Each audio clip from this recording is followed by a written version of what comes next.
हूँ चैनल के माध्यम से कि बहुत सुंदर प्रश्न आपका है।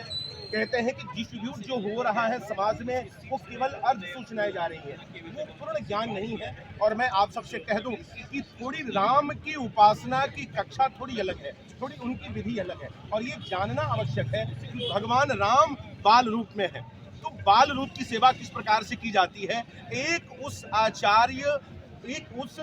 परंपरा का आचार्य ही जानता है। जितना करीब से वो जानता है उतना बाकी और कोई नहीं जानता।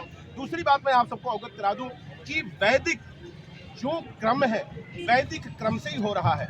और एक बात मैं कह दूं कि जब गर्भगृह का निर्माण हो जाता है, ये शास्त्रगत इतिहास प्राणाद वेद शास्त्र के अनुकूल जब गर्भगृह का निर्माण हो जाता है तो उसमें प्रतिष्ठा कराने में कोई दोष नहीं है।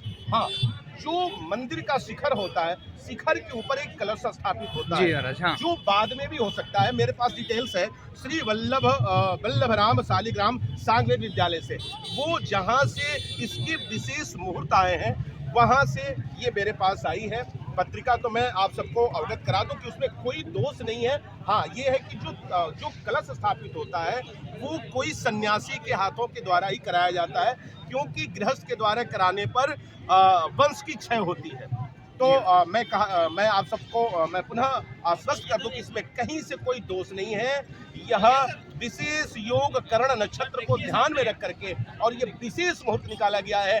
अगर यदि इस पर भी विद्वानों की या चाहे अनेक कोई और इस पर प्रश्न करना चाहते हैं तो मुझसे कर सकते हैं, मैं पूरा बताने के लिए समर्थ हूँ। जी, एक महत्वपूर्ण मैंने अभी आपसे कहा कि त्रेता युग को तो किसी ने देखा नहीं। मैंने अभी थोड़ी देर पहले कहा था अद्भुत, अकल्पनीय, अद्वितीय यह अयोध्या बनकर के तैयार हो रही है। मैं कहूँ कि बहुत बड़ा स्पिरिचुअल हब के तौर पर पूरी दुनिया देख रही है और 22 तारीख को पल के बिछाए खड़ी है भगवान राम के प्राण प्रतिष्ठा के लिए और राम राज्य की पुनर्स्थापना के लिए। स्पिरिचुअल हब की आपने बात की, पर्यटन के लिहाज से भी अयोध्या को उसी स्तर पर ले जाया जा रहा है। अंतर्राष्ट्रीय पटल पर ले जाने के लिए इंटरनेशनल फ्लाइट्स लाई जा रही है। आपसे कि शिक्षा के साथ शिक्षित होना भी आवश्यक है, क्योंकि मेरे कहने से ना कोई विश्वास करेगा ना कोई जानेगा, क्योंकि मेरा व्यक्तिगत विषय नहीं है। दुनिया उस चीज को देख रही है कि रेलवे स्टेशन पहले धूल फाँक रहा था, वहीं कोयले की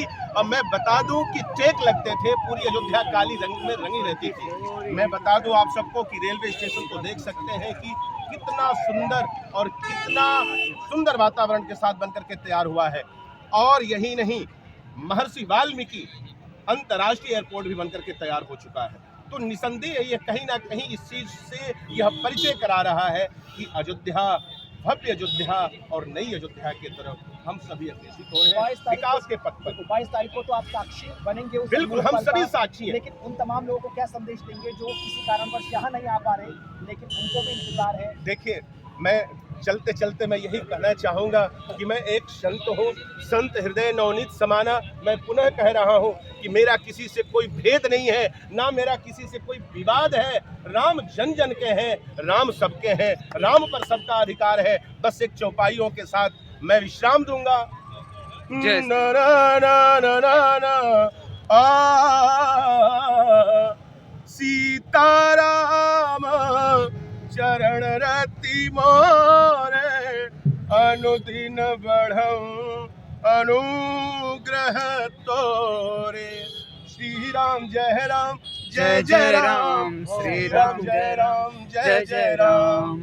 तुलसी तुलसी सब कहे, तुलसी वन की घास, कृपा भई रघुनाथ की, बन गए तुलसीदास। ओ महिमा राम नाम की, ओ महिमा राम नाम की। जय जय श्री राम, जय जय श्री राम, जय श्री राम।